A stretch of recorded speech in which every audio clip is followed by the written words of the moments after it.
Well, since it's 7, I know some people are still getting in the groove of getting back into routine. They'll be here, but this recording will be up. We'll put it up probably next week on the YouTube. So that way, if people do have questions regarding this topic, they can go back and watch it. And it's actually working. They are going and watching those topics on our YouTube. So, so with that, good morning and welcome to the Dalles Chamber Community Affairs. Welcome back to September, and it seems to be acting a little bit like August out there for the temperatures, but hopefully they'll come down next week so that we can continue on and doing things. Today, our guest is Lisa Gambee. She is the Wasco County Clerk. She'll be talking to us about some of the upcoming things with the general election. I will make sure that in the chat, I'm putting the date and the time and the location for our candidate forum, as we are going to be hosting one in October at the Mid-Columbia Senior Center. So I'll put those details up there in just a little bit in the chat. If there is anything else in the chat that you want to make sure we know about, any events, any websites, any links, that is a great spot to put it so that we can just copy and paste and put it into our information that we have on our own computers. So with that, we're gonna go around the room. I know that Lisa probably knows every one of you, but just in case, we're gonna start with Scott McKay. Good morning, Lisa. Good morning, everyone. Scott McKay. I'm a community liaison for Circles of Care. Circles of Care connects older adults who may need some kind of periodic support, such as friendly visits, transportation to a doctor's office, medical appointment, and that type of thing. Three things I'd like to mention this time. One is that we're working on a dementia-friendly Wasco County initiative, and to help support those living with dementia, focusing on education, supports, and respite, adult care respite. The part of that education is the Alzheimer's Association is doing what they call a mini McGinty. Every year they have an annual conference in Portland called a McGinty, and this will be a half-day event talking about Alzheimer's, dementia, brain health, and that will occur on September 24th, and that is a Tuesday from 12 to 4 at the Bargeway. So everyone is invited to that. The other, regarding our dementia-friendly Wasco County initiative, we have a new partner, that is the Dalles Rotary. We raised over $2,000 from the Randy Haynes with his concert Neon Nights, and also with a raffle of an official Randy Haynes baseball cap. And so we raised close to over $2,000 for that. And we needed a place to hold the money, and the Dalles Rotary has stepped up and has done that. The second thing I lost track already is that Age Plus has created a little short 30-40 minute program talking about making people more aware, helping people become more aware of ADRC, Aging and Disability Resource Connection, and 211 info. I think we may know more about 211 info because a representative for this area has spoken at Community Affairs. But there are two places to go to find the resources that you may need to help stay in your home or help support someone you're caring for. And the last thing is, don't forget the Kiwanis Steak Feed is tonight. You get to enjoy a steak, potato, and in 99-degree heat. So I'm helping out, and I'm trying to figure out now, how am I going to stay cool? I haven't quite figured that out yet, but I'm working on it. So tonight, 5 to 7 up at Cirrhosis Park, Kiwanis Steak Feed. That's it. That's longer because I had to make up for the last month. Thanks, Scott.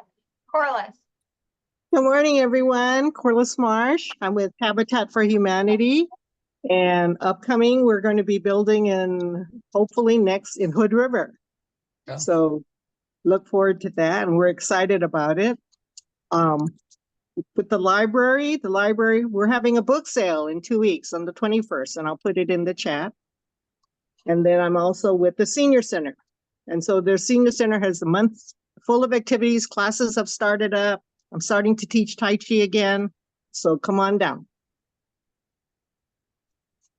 Awesome, thank you. Bill Brady. Good morning, Phil Brady, Wasco County Commissioners. Everything does start in September. It's not just school. I'll be traveling today to South County with McKed for looking at community development in South County. We're going to go all the way down to Washington Family Ranch, which is where you might be familiar with Young Life. Has a big camp there every summer. About 4,000 young people come to Washington Family Ranch, formerly the Rajneesh's place. And so we're taking off at 8 o'clock, so I'm going to need to leave here early today. I'm glad to see everybody back. Some of my colleagues, Scott Hagee is off to Washington to do the what do we call it? ask for help from the federal government. We're focusing on the Resolution Center, the Early Childhood Development Center, and the hangar for the airport. Now, get those three things in our community, and we'll be doing much better. Awesome. So I will see you, Bill, by Zoom. I'm not joining you because we're short-staffed at the chamber, but I normally would be going out there. So, but I'll see you on the Zoom meeting. Great. So, looks like we have Debbie. Do you want to say hello? And if not, that is fine. Maybe you can put who you are in the chat, but it's no pressure. And looks like we have a Ray. Would you like to say good morning?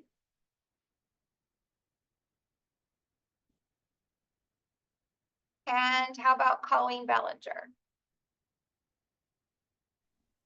I'm Colleen Ballinger, and I am just an interested citizen. Awesome. We love those. Those are the best. Thank you for being our guest of honor here. Thank you. So, all right. So it looks like Corliss put up her book sale.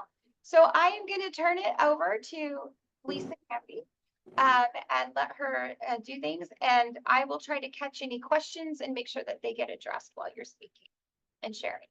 And do you need to do a screen share, Lisa? No. Okay. You know me. Debbie. I'm happy to talk. Okay.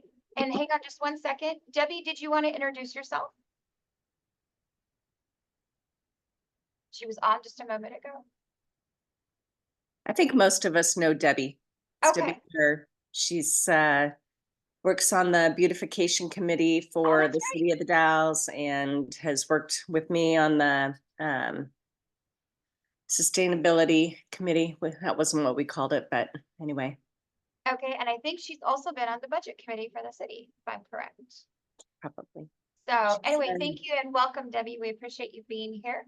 And I understand you can't get your microphone to work, but we love that you're present and listening. So with that, I'm going to let Lisa go ahead and take on. Okay, so for Debbie and Ray, feel free to, I have the chat up, so feel free if you have a question at any point for me, just type it into the chat and I'll respond to it that way, just in case. So good morning, everybody. I'm Lisa Gambee. I'm the Wasco County Clerk. I've been the clerk for 9 years now. And thanks, Ray. I'm glad to know you're not ignoring me. I get really worried about that stuff when people don't respond to me. So thank you for putting that in the chat. So I have been Wasco County Clerk for 9 years.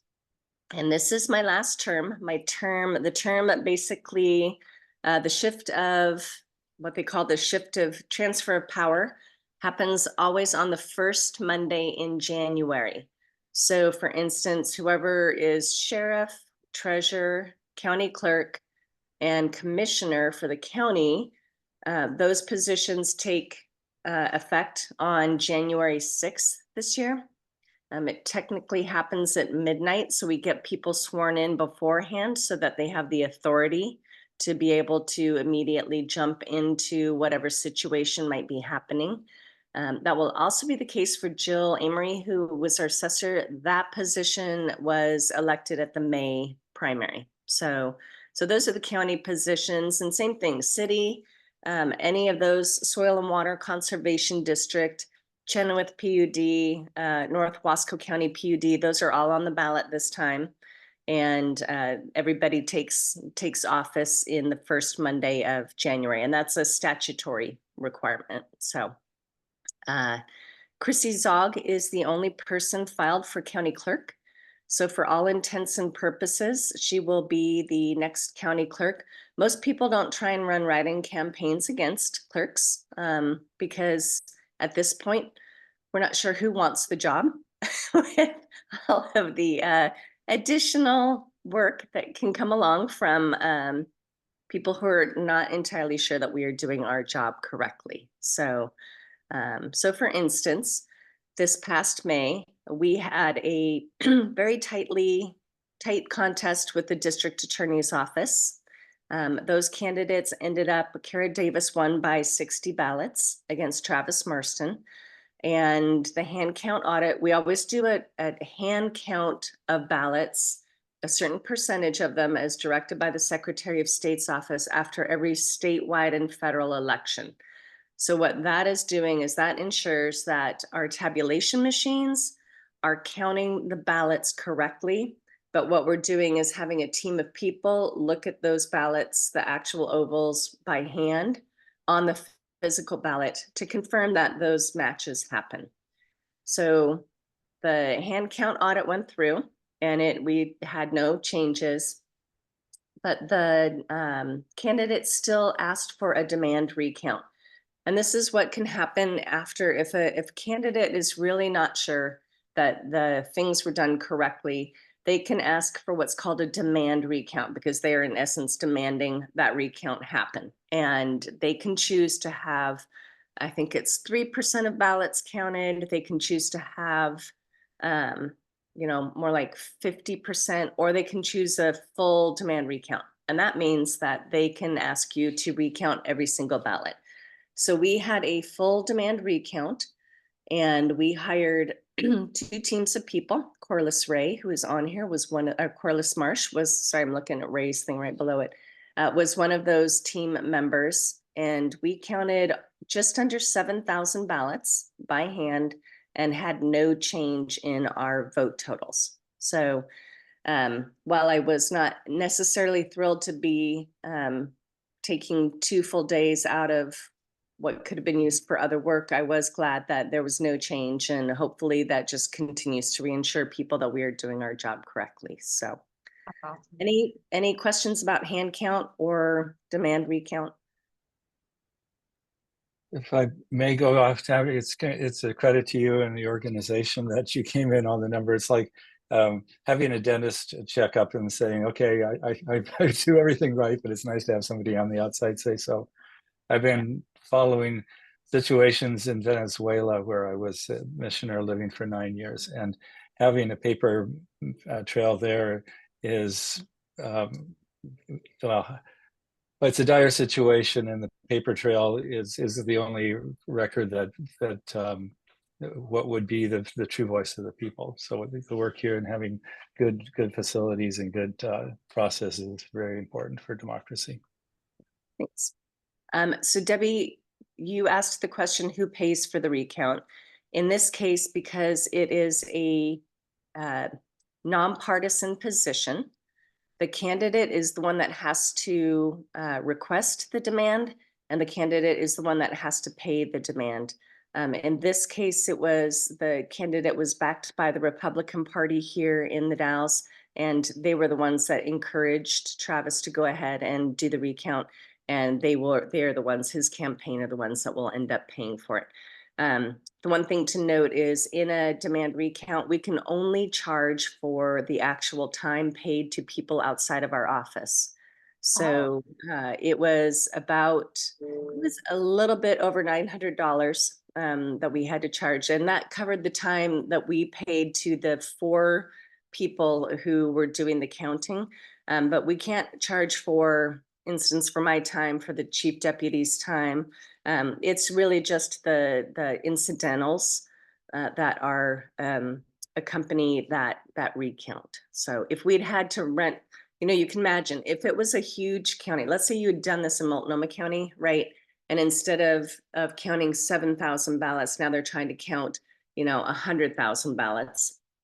Then if you have to rent a room to do that count and you've got a lot more people, all of that stuff can be charged. But it's not any of the sunk costs of staff time to do that. So hopefully that answered your question, Debbie. Okay, so let's move on. The first thing that so I've got 3 topics that I want to cover today. And I'll start with the easiest one, which is we are encouraging everybody to do what we call be vote ready. And what that means is please go online and check your voter registration and make sure it is up to date. People sometimes have a change, and I put the address in the chat. You might have a change of where you lived. You might have decided that you have a PO box where you want your ballot mailed to the PO box instead. You might have made a party change. Any of those kinds of issues, you can simply go online, take a few minutes, and double check. When you get to OregonVotes.gov, it's a button called My Vote. So it's basically update your registration, and it only takes a few minutes. And it really just makes sure that there isn't anything that it needs to be addressed by our office before we get to the point of sending out ballots. The other thing is, if you received a letter from our office about a name change or needing a new signature, please do not ignore that.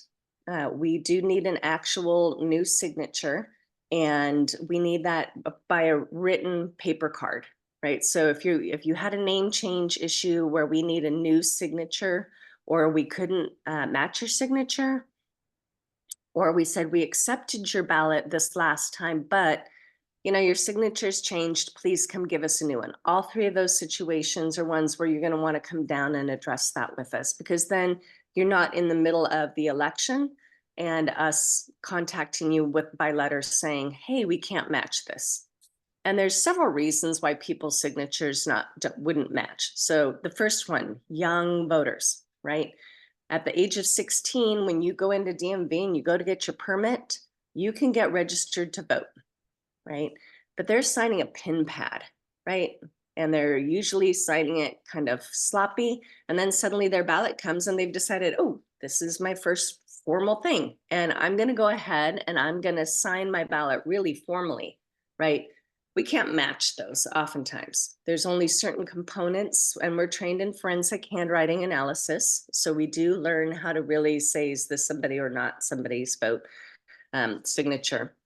So that's one situation where pretty much kids between 16 and the age about 25, their signatures change a lot in those years. The other situation is somebody's had an injury, and suddenly they broke a bone, or they had to maybe switch hands, or they have a health issue and maybe their signatures are getting shaky. We have all kinds of ways that we can help people if they've gotten to a point where really all they can do is mark their ballot with an X. We can work with that. They just have a special card that way they sign, and we keep it on file so that we know that they're going to sign with an X. So there's a lot of checks and balances, but if people's some signatures that we have on file are from when the person first registered to vote.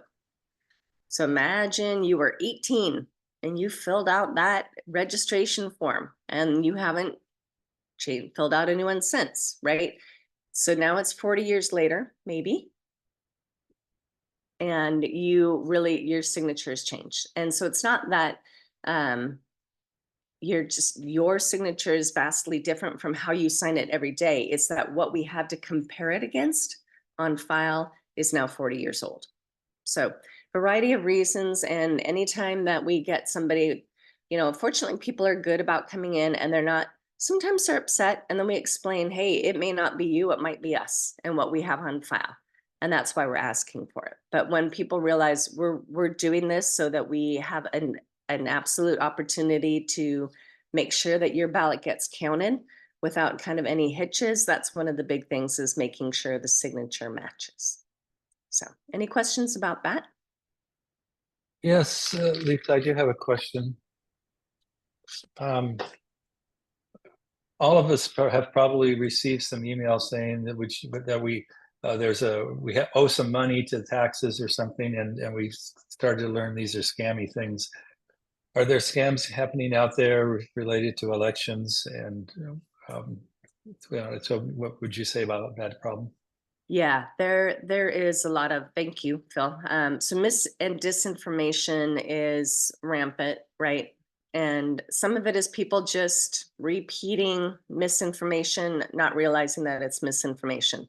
Some of it is work by what is called in the industry foreign actors. I asked our partners at the federal level, why do you call them foreign actors? Are they just bad actors? Or they call them bad actors? I'm like, what, you know, what is up with that? And it's just an easier way for them to say actors apparently is what they use instead of saying, you know, foreign malicious groups. So, but there is a fair amount of interference attempted by foreign countries, mostly Russia and China and Iran. And they will actually look at disrupting information at using social media as a tool. So there are instances, one of the scenarios they tell us to prepare for is that somebody might get a text message or an email from the clerk's office saying, oh, we're not doing mail-in ballots this time, or we're, you know, something that just would indicate that somebody needs to do something different, that there's a change in the process. We will never do that. And if you get one of those, please call our office, because one, we need to be aware of it so that we can send it up the chain to have it be looked into, because chances are good if it's happening in Wasco County, it's happening elsewhere. And the minute that any county starts experiencing an issue, we have been trained to communicate that so that they can start checking in other counties to make sure if that issue is happening. So the only time that, I mean, we rarely email people. We don't really have emails. I mean, we might if you put it on your voter registration card and maybe it's still there. We would be more likely to call you, but our most likely thing is we would send you a letter. But if you get any communication from our office between now and November, call us and ask if it's legit. So that's especially with senior groups, right? Anybody that might be easily confused by those kinds of scams, that's something to just have them call our office and we can help clear things out. Okay. No more questions on that. All right, so topic number one, be vote ready, right? Few simple minutes, check your registration, that everything looks good. And then that way we have an up-to-date place of where to send your ballot, and ballots will mail out on Wednesday, October 16th is the main ballot mailing this time. Topic number two is I want to spread the word about the sheriff's contest. And Ray, maybe, I'm not sure if you're with Mark Scott's campaign or not, but so Lane McGill has filed for sheriff, to run for sheriff again. And Lane was the only one that filed in time, right, to be on the ballot. And that happens back in May. Mark Scott was encouraged by certain citizens to run for the office, but because he cannot be on the ballot, because he missed the filing deadline, he is running what's called a write-in campaign. And that's where he's encouraging people to, instead of voting for Lane, to take the write-in line that is part of every contest and fill in that oval and write in Mark Scott on that line. And that's a perfectly legitimate thing to do, right? So that is, Mark is running a write-in campaign, but the two things that I want to make people aware about is, one, he won't be on the ballot. And I know that that will confuse people because they'll have seen signs saying he's running, and they've been really good about putting write-in on the campaign signage, right? But he won't be on the ballot. The second thing is that the system tallies whether there's write-in votes. And we go through and we do a lot of cleanup. Let's say somebody wrote a name on the write-in line, but they didn't mark the oval. We will go in through the system on the electronic record, and we will fill in that oval through the system so that it's both a filled in oval and the name, and that way we know for sure that name gets picked up. Alternatively, some people will fill in the oval and then not write a name on the line. And in that case, because there's nobody to write, there's not an actual name on it, we go through the system and we uncheck that oval so that it shows up as an undervote, which is how it should be tallied in the system. Sometimes people will mark a candidate name and they'll write the same name in on the write-in line. And it took me a while to figure out why people might be doing that, right? The system counts it as an overvote because technically that voter has voted for two people. Two ovals are filled. And so again, what our team has to do is go through and uncheck the oval for the write-in because they already voted for the candidate on the ballot. And I think the reason people do that is because they want to make sure that nobody can write a different name in than what they selected on the ballot. And I understand that in theory, but I just want people to know that makes extra work for our office to make sure that the system reads the vote as the voter intended. So, so when we have write-in votes, we do a lot of cleanup. And in this case, we will be going through everything with a fine-tooth comb. And the system will say, okay, you got 100 votes for the candidate on the ballot, and you got 99 write-in votes. It's just totaling them aggregate, doesn't have a name associated with it at this point. It just says there's 99 votes for write-in. If there are not equal to or greater votes for a write-in than there are for the candidate on the ballot, we do not look at names. Okay, so if Layden McGill gets 100 votes and there are 99 write-ins, we do not go look at the write-ins to see who that was. Because by statute, for us to look at the actual names of the people, it has to be equal to or greater than the candidate that is on the ballot. And that's why we do so much work cleaning up stuff ahead of time on a race like that. Like we will literally go through it with a fine-tooth comb to make sure that every write-in vote that can be counted gets tallied, and every write-in vote that was just a mistake made by somebody gets unchecked. So any questions about that?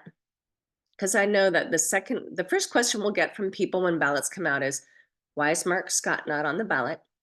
And the answer is because he didn't file in time and he's running a write-in campaign. The second question we will get is, why didn't you tally the votes for Mark Scott? And the answer will be, unless there were equal or greater number of write-in votes than the candidate on the ballot, by law, we do not go look at who the name is. So all kinds of fun little details when you're an elections official, right? And people are just like, wait, so I figure that, you know, I won't be surprised if there's some issues afterwards. Yeah, so Ray, great question. Mark needs to help educate people by telling them, fill in the oval on the write-in line and write his name, print it very clearly, right? Fortunately, he's got a simple name, and it's not like one where is it Bob or Robert, or, you know, is it Lisa? Lisa, God help you if you ever run a write-in campaign. I think I'm not sure what they'd put, Lord Farquaad, maybe. There we go. I like Lord right. Farquhar. Yeah. So yeah, so Ray, that's what Mark should be doing is educating people, fill in the oval and write his name clearly on the write-in line. And that makes it easy for us to, there's part of the software that helps us. We just say, okay, Mark Scott, and then we attribute everyone where Mark Scott is written in to that person.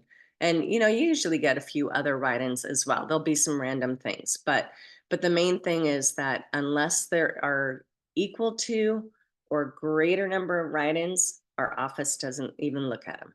So let's see, Phil, I understand that Donald Trump will not be in the voters pamphlet, but will appear on the ballot. Why did this happen?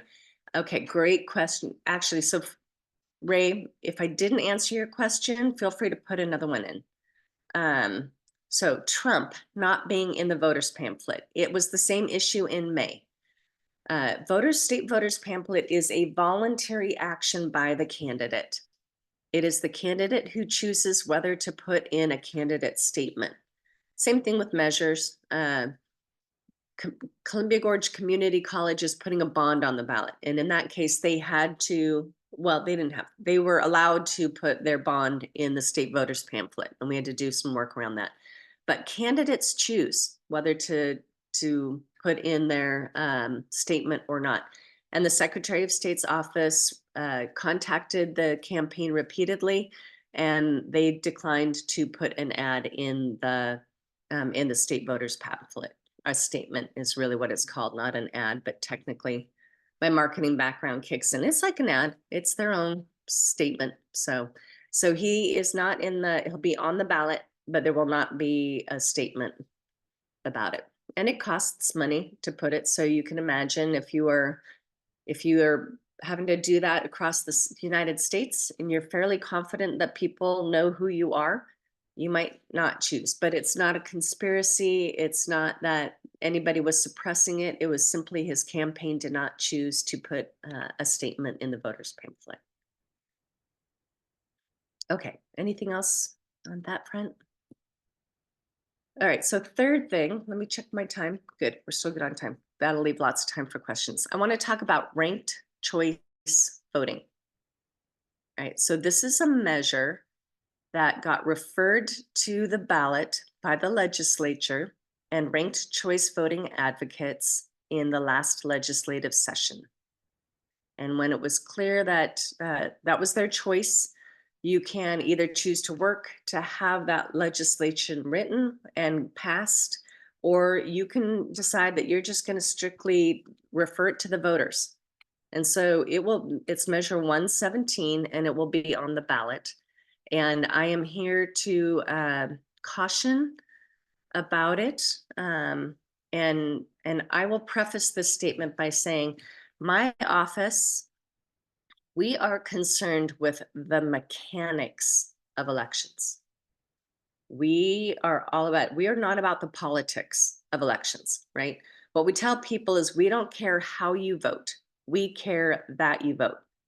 And we care that we've got all of the controls in place to make sure that every ballot that gets cast can be voted. And we do a lot of work if there's something that happens along the way that is a stop for us, that we're doing our best to rectify that situation with the voter, so that at the end of the day, 3 weeks after election day, we can actually certify the election and say these are the final results. So right now, the way it works with single plurality is, imagine that this is my pool. This is my little kiddie pool. And this is my pool for Wasco County ballots, because I'm the Wasco County Clerk, and I'm the one responsible for every vote that gets cast into that pool throughout the election, right? But that pool is strictly Wasco County voters. And ballots keep coming in, and I keep counting them, and I keep adding to the numbers. It's an aggregate, right? It's an additive thing. As we go, I'm just saying, okay, here's who got the vote. Good. And as votes get added, I increase the totals, right? So by election day, we're giving you everything that got into the pool before 8 p.m. on election day. And then the Friday after, or maybe the Monday after election day, we're giving you, okay, now all of those postmarked ballots came into the pool. So now we're giving you the vote totals with all of those added. And then at the very end, we're giving you the vote totals with anybody that came in and fixed their signature issue, right? Or maybe ballots that came to us from other counties on election night. That's my pool, and I count them and I tabulate them, and I upload results to the Secretary of State's office. and the Secretary of State's office adds them all together, right? Here's my pool. I send the results of my pool up to the state, and the state is doing their pool for the entire state of Oregon. They're just adding those up, right? So for instance, in 2020, Donald Trump won the presidential vote here in Wasco County, but when it got sent up to the state and all of those votes got added, he did not, right? And that's how single plurality works. Ranked choice voting allows you to pick your first, your second, your third, or whatever, and those rules haven't been decided, that says, okay, I've got I might have 10 candidates if I'm in Portland, right? And now the question is, do I get to vote for my top 3? Do I get to vote for the top 10? And what happens is you do your first round of results. And if nobody has won that race by 50% plus 1 of the votes, right? Then what happens is the person who has the least amount of votes, they drop off. But whoever were their second and third choices, those votes get redistributed to the candidates, their second and third candidates. So let's say I voted for Phil and I gave him 10 votes. And then my second choice was Lisa and I gave her 5 votes. And my third choice was Scott and I gave him 1. And after the first round of tallying, Phil is out of the running. So now what happens is those votes, the 5 that I gave to Lisa get added to her vote total, and the 1 I gave to Scott gets added to his vote total. All right. And you keep running these rounds until, with dropping people off and reassigning their second and third choices, until a clear winner has emerged. So here's the issue with that. The way that the law is written is it allows for this ranked choice voting, and it's very specifically written that it is for federal offices, it's for state offices, it's for every state office except state senator and state representative, which I find very interesting in that the people that referred this to the voters exempted them their own positions, their own contests from this type of voting. But the problem with it is you can't start running ranked choice voting until you have all the ballots. And here's why. Because if I've got my pool is going to be a different set of votes for everybody than if it's a statewide pool. So I might run that first round of votes, but then I'm sending my cast vote record up to the state because they have to wait for all of the ballots in the pool before they can start running that contest.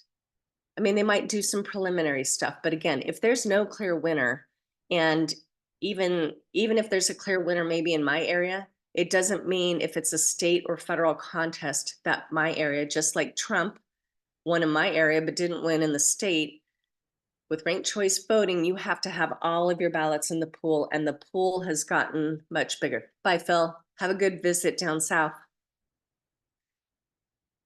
So this is where I think most clerks start having heartburn, right?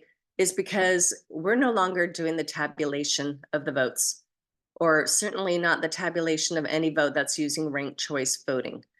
Because at that level, everything has to go up so that they're all in the same pool before they start getting counted, right?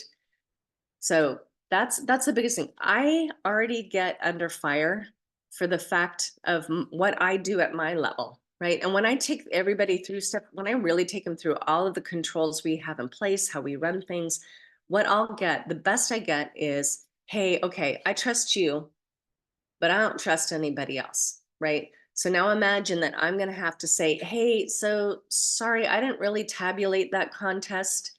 I just did the first round, but somebody else is doing the rest of it, because I'm not the one doing it anymore when it's a state or federal contest.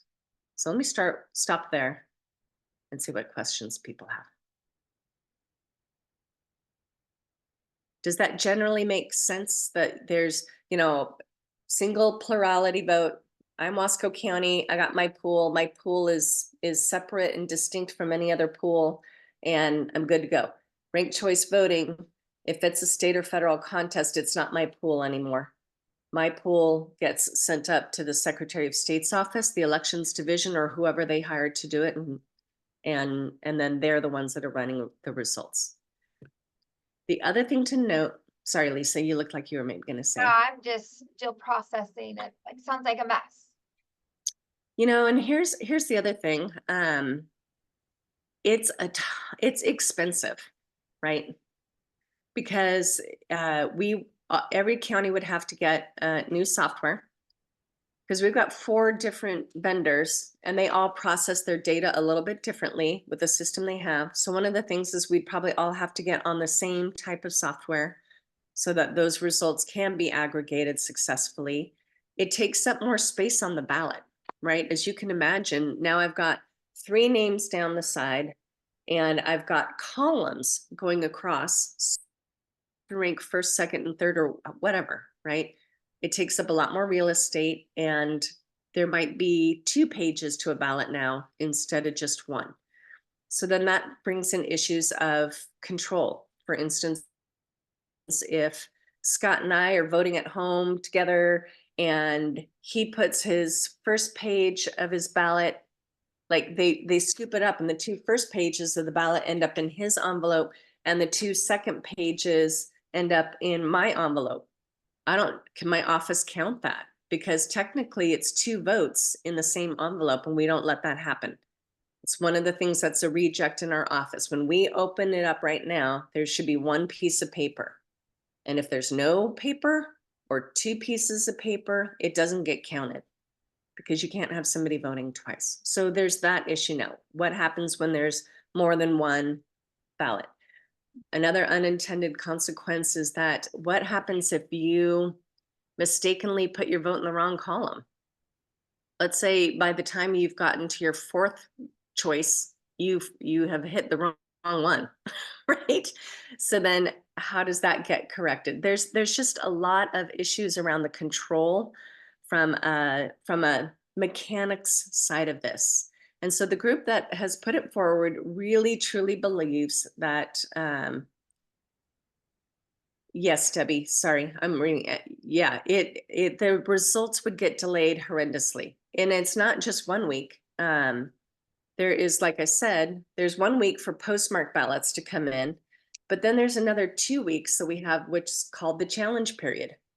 And that 2-week period is where any voter can come in and challenge and fix their challenge. Like they forgot to sign their ballot or we challenged their signature. They have 2 weeks. So that's why we don't certify the election until 3 weeks later. And in most cases, you know, there's not going to be that much change statistically when you have 1 vote. But if you've got to wait for all of those votes and then they've got to be sent elsewhere to be tabulated for ranked choice vote, now you're waiting almost 3 weeks. You are waiting 3 weeks, really, until you're going to find out results, or more than just preliminary results. So the places that do it right now are Maine and Alaska.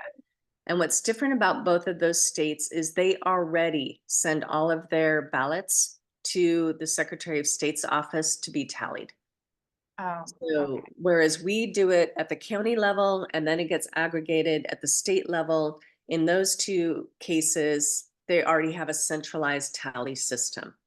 And I understand that both, well, at least I've heard Alaska is looking at repealing ranked choice voting because it wasn't achieving the political, like, so here's where it really makes sense. Think back to the governor's race, right? And there was Betsy Johnson and Tina Kotek and I don't remember who was the woman on the Republican side. See, I don't pay attention to the candidates at all. So anyway, there was 3 of them. And so Democrat, Republican, and a Drazen, thank you, and independent, right? Now, if people were able to, the criticism of that was that if you voted for Betsy Johnson, you might be taking away a vote for Tina Kotek. So you'd have to choose the lesser of the better of 2 evils. I don't know, whatever you want to say, right? And you might have to think long and hard about whether you wanted to vote for Betsy, because you know you didn't want Christina Drazen or Christine, and you really wanted Betsy, but you were worried that if you voted for Betsy, Tina might not win, which would be your second choice, right? So that's where the concept of ranked choice voting, that's one of the benefits to it, is that you don't have to choose a candidate you might not like because you're worried that they might not win, right? So that's one of the reasons behind it. The other one is that they say it makes for a more fair campaign, a more civil campaign, because if I've got the voters I'm trying to get to vote for me, but I think Scott's voters might also kind of like me. I might be nicer to Scott and not throw him under the bus during the campaign, because I want to be the second choice for his voters, right? So there's these concepts behind it that probably make some amount of sense from a political perspective, but I'm not interested in the politics of elections. I am interested in the mechanics of elections. And I can tell you that the clerks are concerned about what a massive change this would be to the mechanics of elections, and it hasn't been thought through.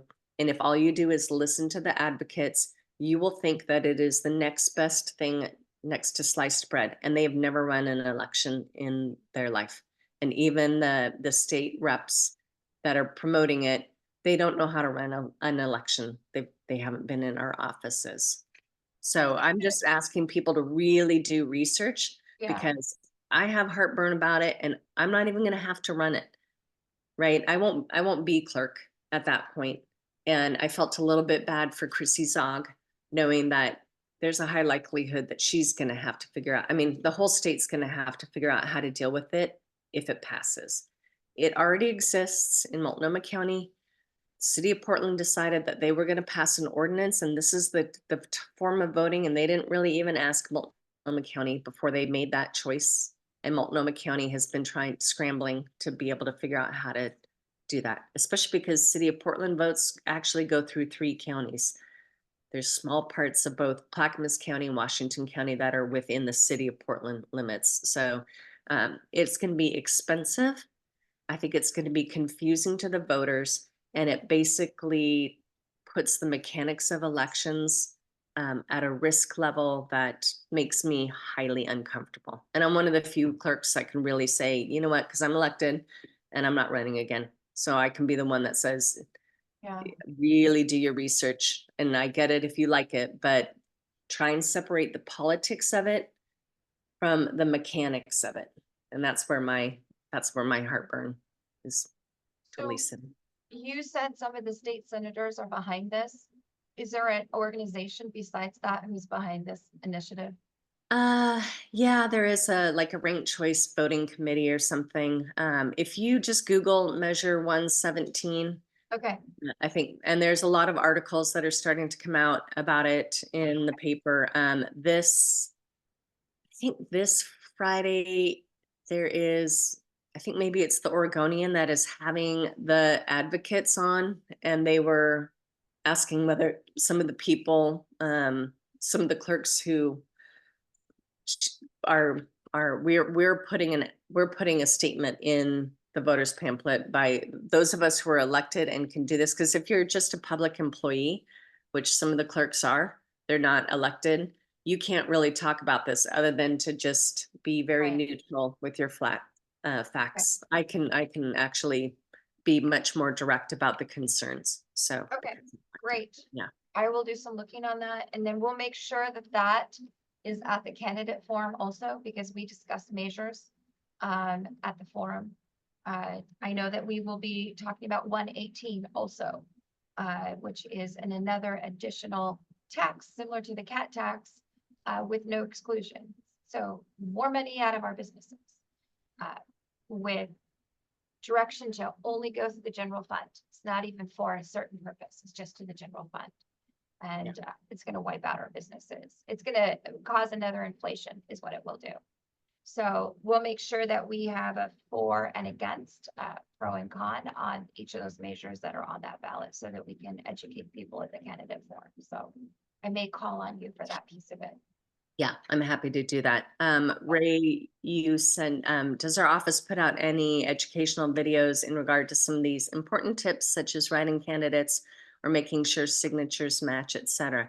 I have been going on the radio.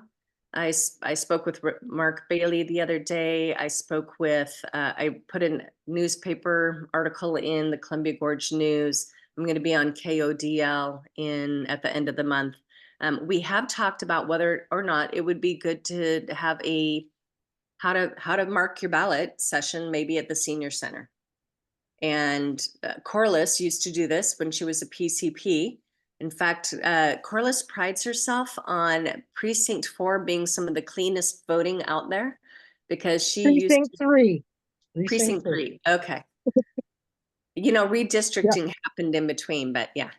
No, so it is we have talked about that, Ray, and whether to do something both maybe at the senior center, a session, or I'm looking at writing an article that would go in the Columbia Gorge News because it helps to be able to see visual examples of it.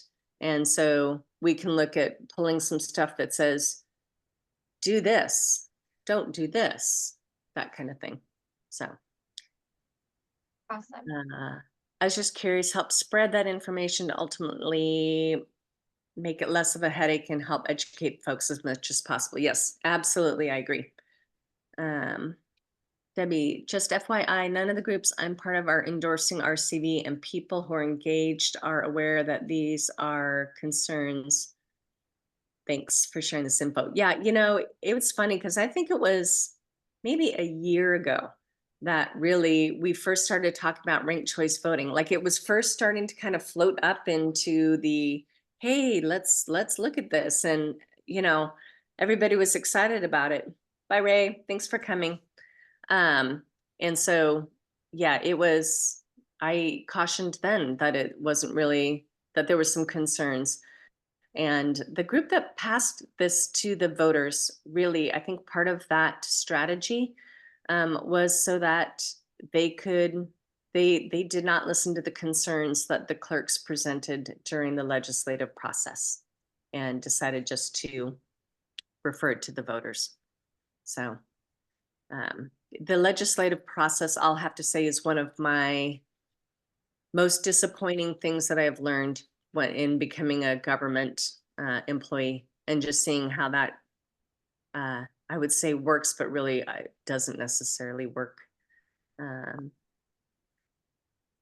And Judy, so Springs and Flagstone, we have a group that basically is focused on really helping residents at those areas get registered to vote, because often they've moved into assisted living and they really do need to update their registration. And then we assist them with marking their ballot, so if they need it. I don't know that we would get anybody at Springs or Flagstone to come to a session on how to how to mark their ballot appropriately, but maybe, and I'll have our elections deputy reach out to them and see if there's even any interest in that. So. Well, and if you do that class at the senior center, we really will push it that, you know, it's not just for seniors. Everybody needs to know this. I will say that I saw Mark Scott, it came across my feed on social media. He actually had a picture of the ballot that had a write-in, and he had demonstrated what you guys would need to do a write-in ballot. And I'm hoping it's accurate because it was very clear there. So, but I was like, well, at least some of the candidates are helping to educate on how that's supposed to be done. So, yes, please let us know if you guys do that, how to fill out a ballot at the senior center. We will push it and promote it for everybody to come and pay attention. Okay, and So, Scott, I'll follow up with you and Corliss about it and see if that's something that we think would be feasible to do and worthwhile, and when might be good timing, that kind of stuff. You want it to be a little bit closer to when ballots actually go out. yeah, that would be better. So, any other questions for Lisa? This is great. Lisa, thank you so much. This is awesome for this early in the morning. Well, as you can see, I'm at home because I was like, I am not getting up and going to work for this. So, I'm actually at the office, but that's okay. I didn't have very far to go. So, one, I want to say thank you, but I also know that Corliss just sent me a note and she needs to say something. Go ahead, Corliss. Okay, I just wanted to have the last word. I know everybody knows this, but we should be proud of our clerk's office, proud of Lisa. In my association with the office, it is the best place to work. And Lisa does a great job. I mean, you know, it's just top notch and everything is just accurate and perfect. We have no complaints about the clerk's office. And thank you. I agree. Yeah. And she's honestly, I just got to admit, she's just saying it because we make sure that Corliss has her bag of crunchy Cheetos every election. Actually, several bags. several of bags. crunchy Cheetos. We don't want her running out. No, sometimes now we that I just know give her- that. And I Don't don't do eat, it. and we can't eat it while we're doing the ballots because it makes an orange smear. Right. So I Yeah, have to wait to until eat her them. break. Yes. Okay, well, we'll make sure. So, well, thank you guys so much. Yeah. There's a lot more to the clerk's office than I think people ever even think of. And I know that I've heard over and over again, we have an amazing operation. It is mechanically correct. And Yes. we feel I think safer that way. Chrissy will be great. She will honestly, she's been part of every innovation that we've had. So I would, you know, some people don't want to mark when there's only one person on the ballot. If they don't know them personally, they don't want to mark it. But Chrissy is the real deal, right? And that's why we're doing this now. I didn't want to lose her from Wasco County because we need people that know what they're doing. And she knows what she's doing. So. Awesome. Well, guys, thank you so much. It is almost 8 o'clock. I keep cool today. Check on your neighbors, please. And then enjoy tomorrow is First Friday downtown. There are different stores that if you purchase, they're contributing money back to the Wasco County Education Foundation to help do scholarships for different events, including new teachers for supplies. So please, this is our way that we can give back to the school by still shopping local, which is a magic formula for me. Remember that. And then there's a ton of things going on. So check out the tdcommunitycalendar.com. And then I'm sure you can fill up your social calendar that way. So thank you again, Lisa. I appreciate it. And thank you all. And have a super Thursday. Take care.